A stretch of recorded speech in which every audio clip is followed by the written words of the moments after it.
The Business of Cleaning, the podcast that brings cleaning industry expertise straight to your ears. We interview professionals from all over to bring our listeners knowledge of how to achieve success within their business. Season 1 is about change management and enabling you to both face and create change in all aspects of your company. We're talking management, HR, suppliers, and more. Let's sweep right into the episode.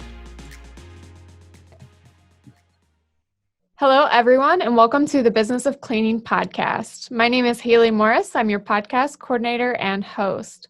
Today, I have with me Jason Johnson, and Jason's going to tell us a bit about where he works, what he does, and then we'll jump into why he's on today. So, Jason, if you don't mind.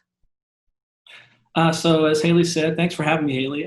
My name is Jason Johnson. I'm the business owner of Premier Janitorial Services. I live in Wasilla, Alaska. So we started our janitorial business about 8.5 years ago. So yeah, that's what I do for work. I run a business. Out of curiosity, what's it like living in Alaska, especially right now? Well, it's starting to get a little bit chilly on. I got long sleeves on, which I don't like. That's why I'm flying out tonight to Florida. I was just about to say, you're probably not keeping that on for too much longer.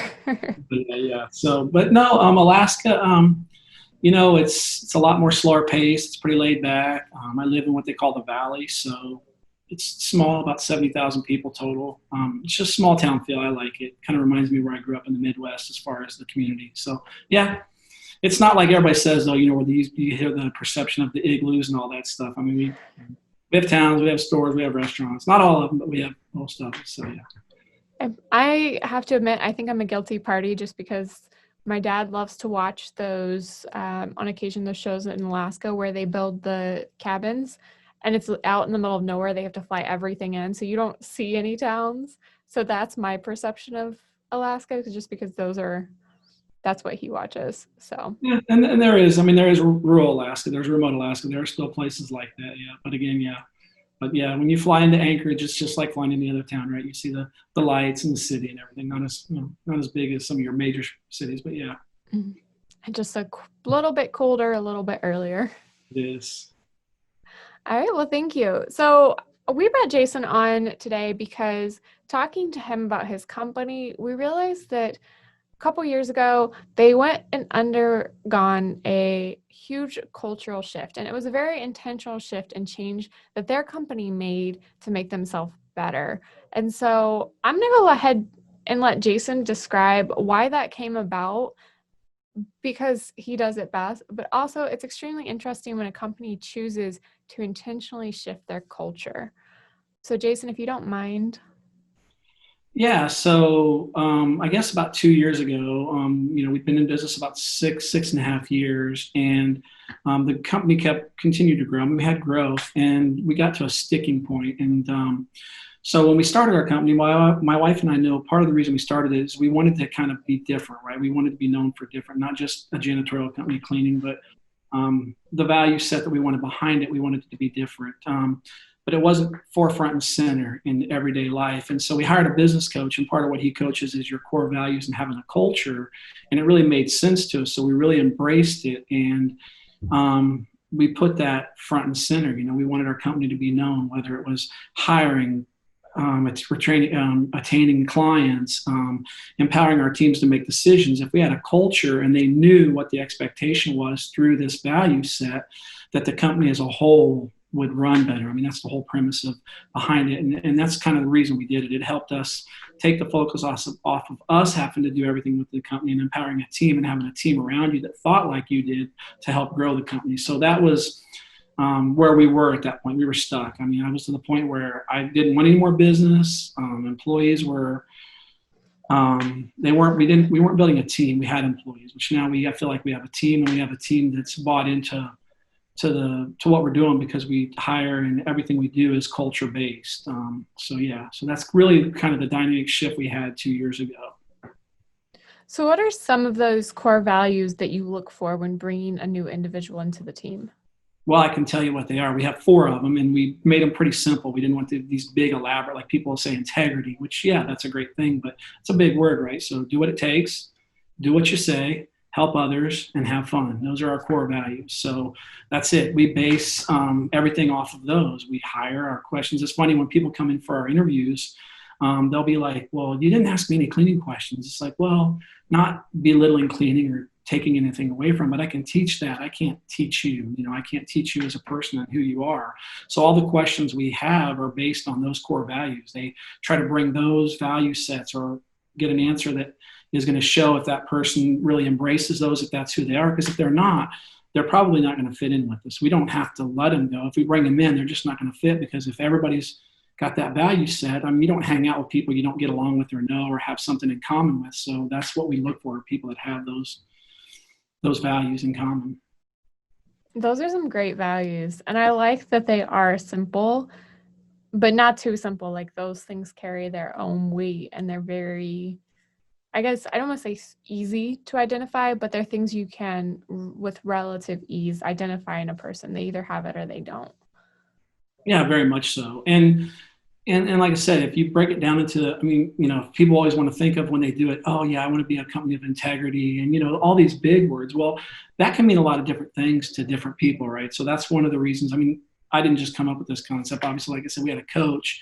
It's kind of what he coaches, but it really made sense, right? And it's easier to hold people accountable to, because, do what it takes. I mean, that's pretty easy, right? If you're in a situation, do what it takes to get the job done or to help somebody. I mean, part of our core values is helping others. And those are easy for people to relate to, right? I mean, it's relatable, I think, versus, having these big fancy words. It's a lot more actionable too. I know from my perspective, somebody says, well, have integrity. Okay, can you write me a 6-page paper on how to do that? Because I'm lost. But if somebody says, do what it takes to get this job done and help others, well, okay, yeah, I know how to do that, you know. So they're actionable things that not only you can find in people, but like you said, people relate to that and can understand what you mean. Yeah, very much so. And that's kind of how I don't want to say we were coached that way, but yeah, that's the whole intent of the way. Because when we first started to write our core values down, because that was the first thing we did when we got a coach, was kind of define what we wanted our company to look like. Because we were just like everybody else. If they said, hey, what are your core values? Most people are going to come up with, integrity and honesty. And, I mean, those are all good things, but, how do you put that into action, like you said, so put it with the verb with an adjective where you have something where you can actually put it into action, and it's something, I guess, measurable in a sense. Hopefully, that makes sense. I think it does, yes. And then I would say, of course, when you're coming into this and you have these core values and you have this giant change, that's obviously going to be the actual part of implementing and beginning that change. So what did it look like when you first started to make that shift? Yeah, so that was a process in the making. Part of what it was is obviously on the hiring. We identified people that really embodied those that we already had on staff, because we were growing, and so we brought them alongside to, I don't want to say kind of be the example, but they help with the hiring. Like, we empowered our team. They do the interview process. So it's not my wife and I haven't actually hired somebody in at least 6 months. The team does that, and you, first of all, you empower people that have that value set, and you put it forefront and center. So when we hire people, like, I just rattled off my 4 core values. If you ask, I don't want to say everybody on my team, but a good part of my team can tell you what those are. They've learned them, and they know that they're empowered to make decisions, even as a I say cleaner or a team member. They get to, you empower them to do that. But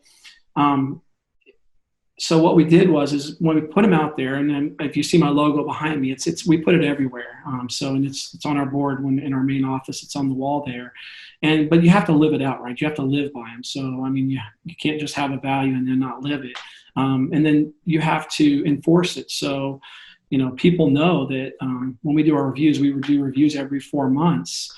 And we relate everything they do into the core values, and their pay is based on it. So it's performance based. So if you just live it out, you put the expectation, and they know what the expectation is. It's easy. The team embodies it. And it's funny because as we grew, there were some decisions I was making that I wasn't actually using them. I wasn't using the core values, and my team called me out on it. So that's when we kind of really knew that, hey, you know what? They're embracing them because they're everywhere. They're in the review process. We expect it from them, and they expected it from me. So it was kind of it was a neat check for me. So as we were implementing this process. And that's really cool to see, especially because sometimes it's easy to put things out there, not get the investment back, but it sounds like your team invested in it and they were ready to carry through. So that probably made it a lot easier than if you had to fight them the whole way. It did, and it's funny because our team changed. So at the time, I think we had maybe 25 to 30 team members. And in the process of implementing that, the team automatically just, the people that didn't make a fit as we were trying to transition into, making this forefront and center and holding everybody accountable to these value sets, they just kind of went by, I don't want to say went by the wayside, but in a way they did. They just, they didn't feel like they were a fit. And so just like hanging out with people, right? If you don't have something in common and you're not having a good time and that's not who you are, you don't stay there, right? You find a different set of friends or go someplace else. The company just kind of shifted that way as we brought more people in, hiring strictly based on this value set versus just, the warm body or oh, you have all these cleaning skills, but yet you don't fit who we are. We started putting that forefront and center. It just, through attrition, they just kind of went away. And then, it seems like that's what we attract now just because it's grown into the culture of who we are. And did you lose a lot of employees then throughout that initial part of the process? I mean, it's janitorial. So, anybody in the cleaning business will be like, well, we lose employees all the time because we do, right? It's a higher turnover rate business, which I think overall our turnover rate's fairly low. But yeah, we did. Initially there was a pretty big turnover right there at that initial probably 6 to 8 months. And this has been an evolving process. Like I said, we've been in this 2 years and we're really now, I think we alluded to it, we may go there through this pandemic. It really showed itself and really showed the difference of what it made with our company.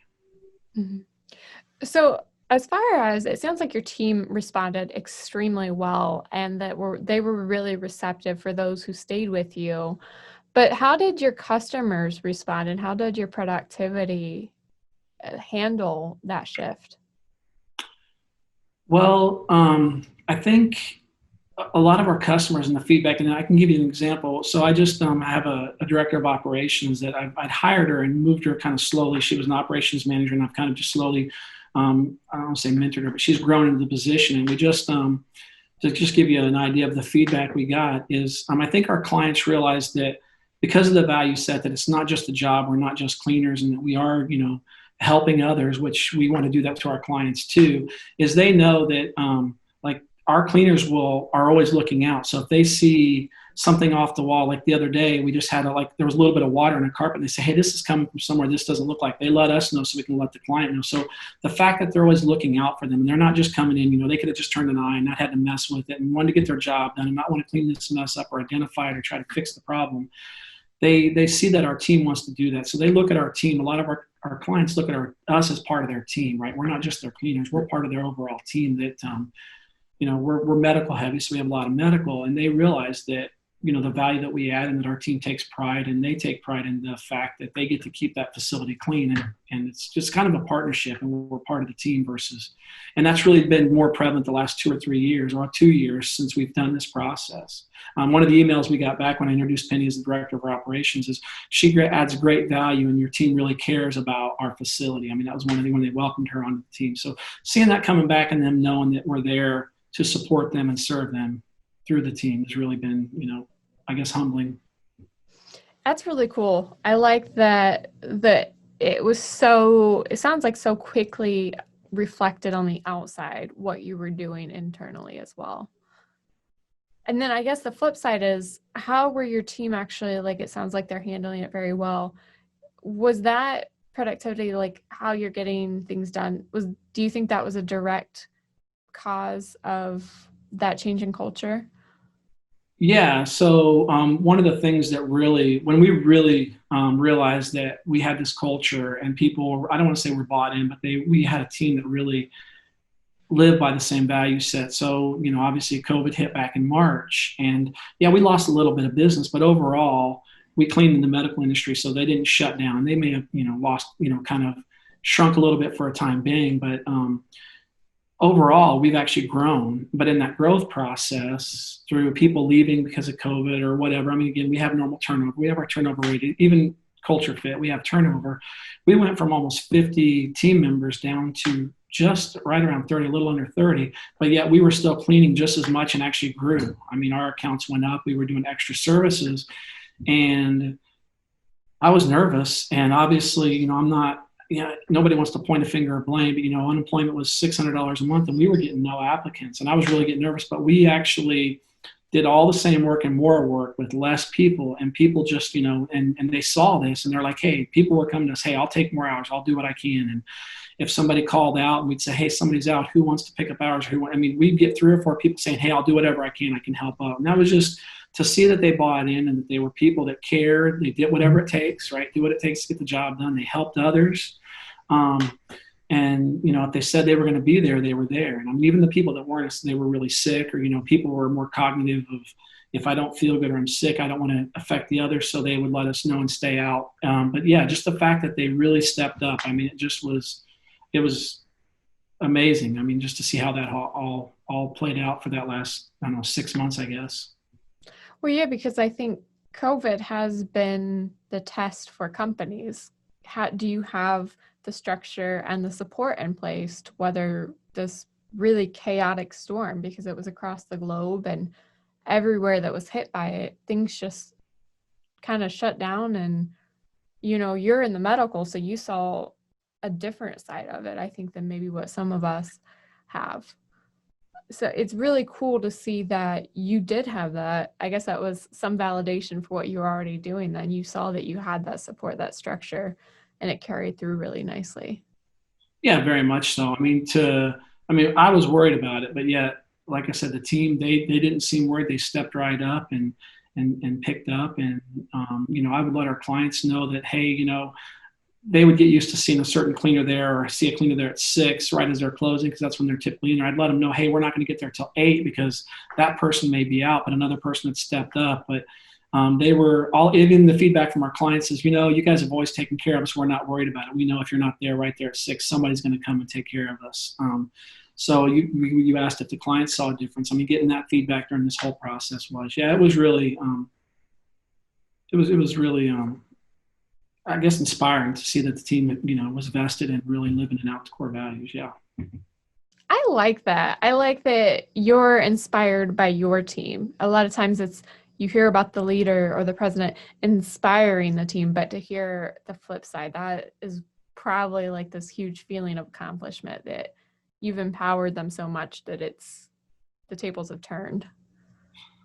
Well, yeah, I'm only one person, or my wife and I are only, yeah, sure, we're the owners, and we kind of set the ship in the direction, right, that we want the company to go. But it's up to the team to really embrace what it is that you're trying to do and live it out every day, because they're what makes the company, right?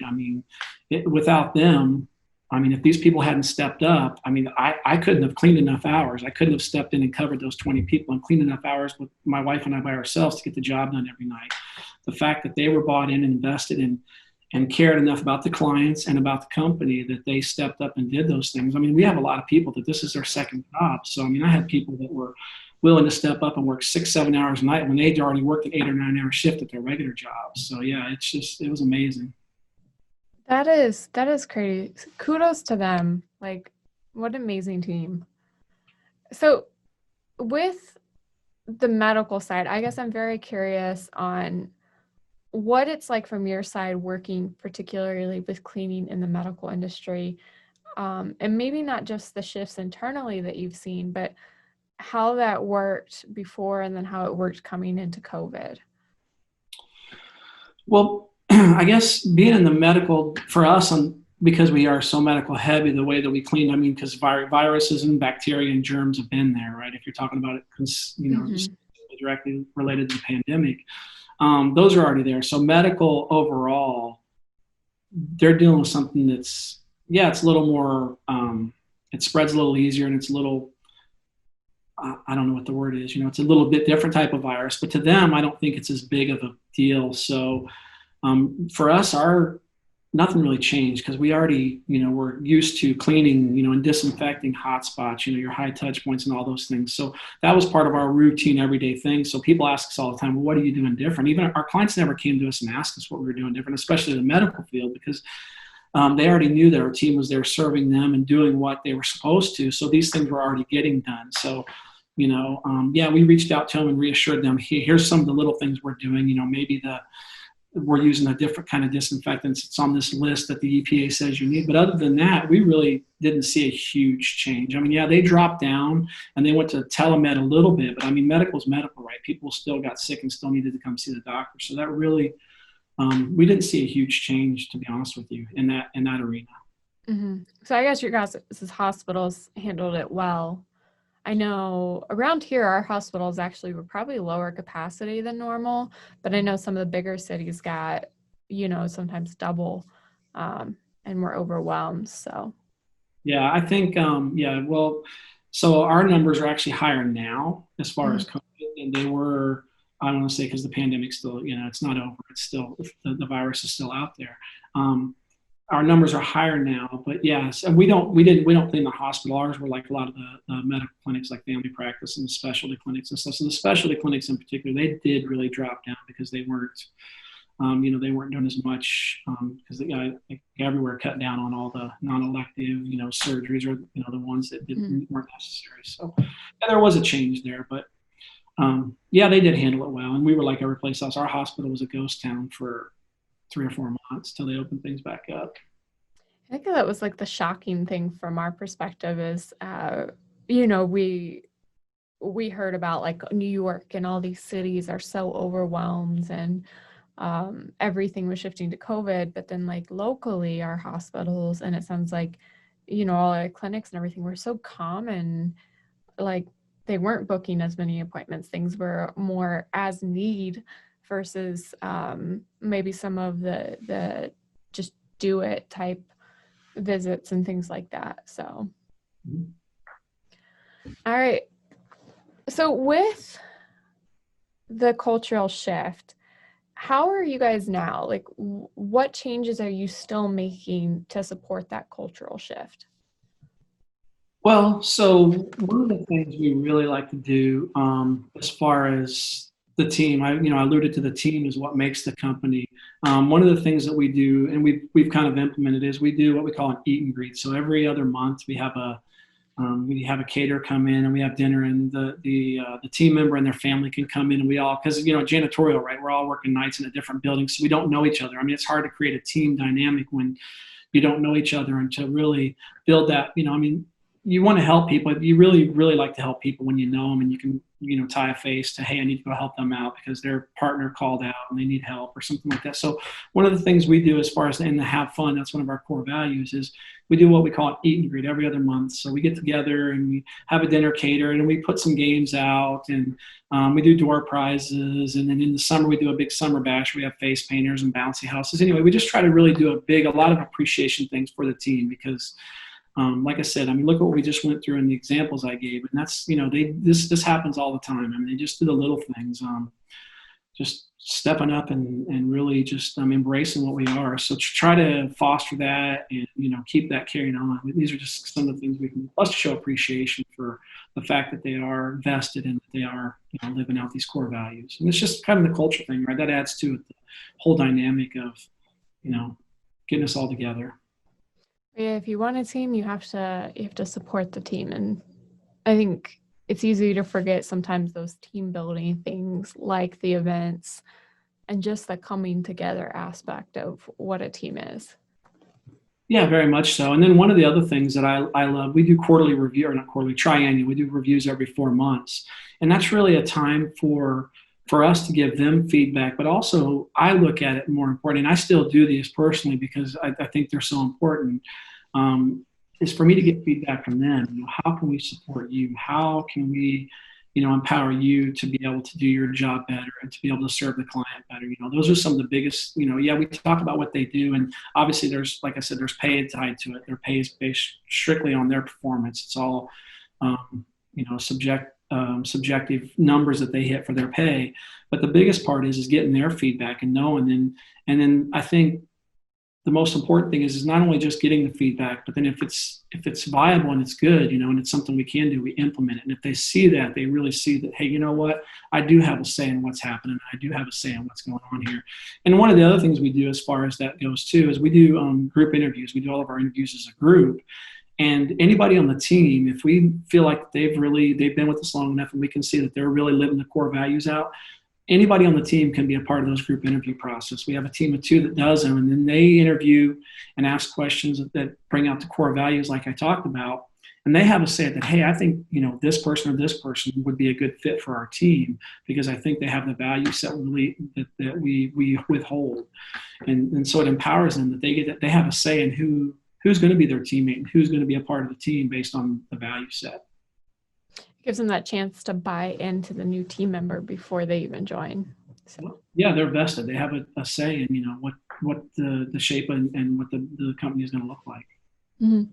Well, we do something similar. So a lot of times, like bringing on a team member, they always meet that person that they will be reporting to and working the most closely with. And then more often than not so much now because we don't have people in the office, but when we had people in the office, we would take that chance to introduce them to the future teammates too, and we get feedback. What did you think? And then if there's ever, like if we're on the fence, we have a couple people or it's a bigger position, we'll sometimes do a shadowing day where they actually sit down for intervals with team members, see what the job is, and then we get feedback from everybody.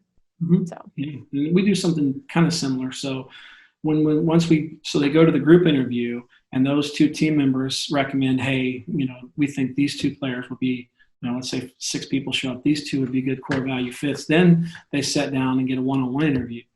And then once they've done that, we do a 2-week working interview where they work with 2 different trainers. And they're anybody on the team. Once you've been with us for 30 days, you should be able to train somebody else and get a look at what you think, how they react and how they play on the team. And then so they give us feedback too. So you don't actually get onboarded and become a team member until you've gone through a group interview, a one-on-one interview, and then a 2-week working interview. They get paid during that time. I don't just think, oh yeah, you're getting free labor. We pay them, but they'll come in and say, "Work interview, do I get paid?" Yeah, you get paid. It's almost like an orientation probationary type. Very much so. Yeah. I don't think I've heard too many people doing it that way in particular, but that is so smart to make sure that you do have that fit both ways, that the employee feels that they can do the work and they're comfortable with the company, but then you also find the team member that can actually be a part of the team and do the work. Yeah, very much so. We've had people that, for one, maybe the style of work that wasn't fitting for them, or they just didn't feel like they were a fit for the team. So it gives them an out too, without actually having to feel like they're quitting, right? They've got that 2-week period where they get to come to work and, for whatever reason may be, whether it's, they just don't feel like they're the value fit or they don't like the people or, the hours or whatever, it gives them an easy way out without having to quit and have that blemish on their record if they're worried about that. Mm-hmm. Oh, they're really not quitters too. They came in, they tried it, and before it strained the relationship on everybody else's side, you're able to assess if that worked or not. Yep, very much so. No, I like that. I don't think I've heard of too many people using something like that.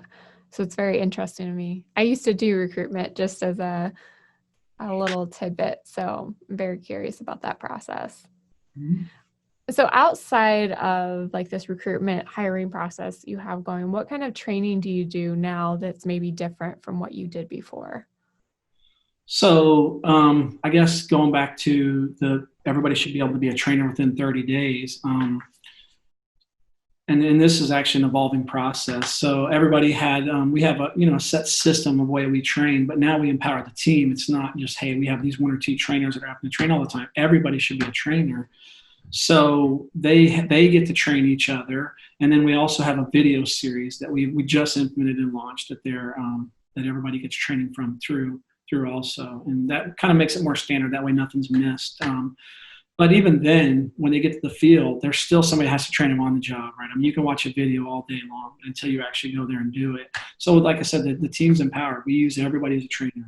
That's part of the process. We tell them, hey, within 30 days, you should be able to train somebody. And on that note, you should be able to inspect somebody, and you should feel like you can go to their job site and check it and be able to give them honest feedback and let them know good, bad, or indifferent how they're doing to a peer, right? So you're checking on your peer, so they're checking on each other.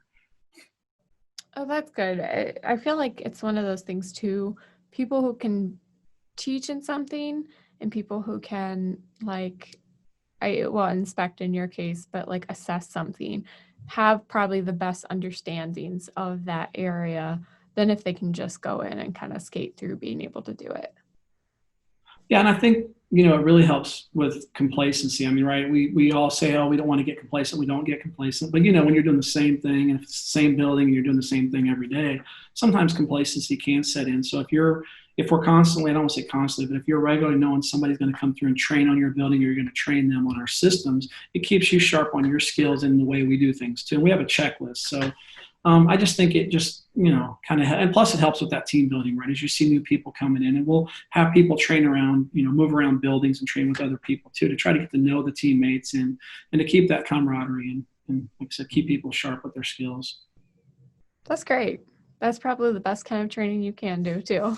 So, all right. I guess for me, that's a lot of what I wanted to talk about. Did you have anything else that you wanted to touch on before we wrap up?